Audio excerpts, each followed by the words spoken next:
महाराष्ट्र की बीजेपी सरकार ने स्कूलों में हिंदी पढ़ाने को लेकर निकाले गए आदेश को वापस ले लिया है। राज्य के विपक्षी दलों समेत अनेक संगठनों ने हाल के दिनों में इसे लेकर भारी विरोध दर्ज कराया था।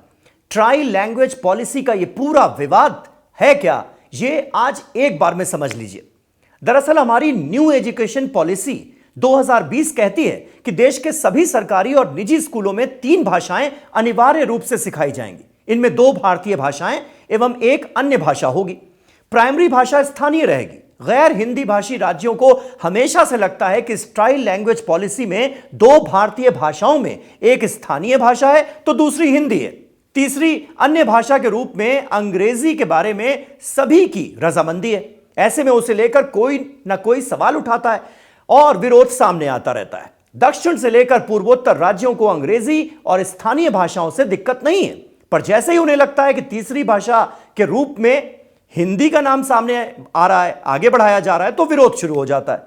तमिलनाडु जैसे दक्षिण भारतीय राज्य में हिंदी का विरोध लगातार बना हुआ है। उन्हें हर दम लगता है कि केंद्र सरकार हिंदी को हम पर जबरन थोप रही है। इसलिए जैसे ही कहीं से भाषा को लेकर सुगबुगाहट होती है तो साथ साथ विरोध भी सामने आ जाता है। विरोध करने वाले राजनीतिक सामाजिक संगठनों का तर्क होता है कि त्रिभाषा नीति के तहत हिंदी को अनिवार्य बनाना स्थानीय भाषाओं और हमारी पहचान को खतरे में डालने जैसा है और यह किसी को मंजूर नहीं है।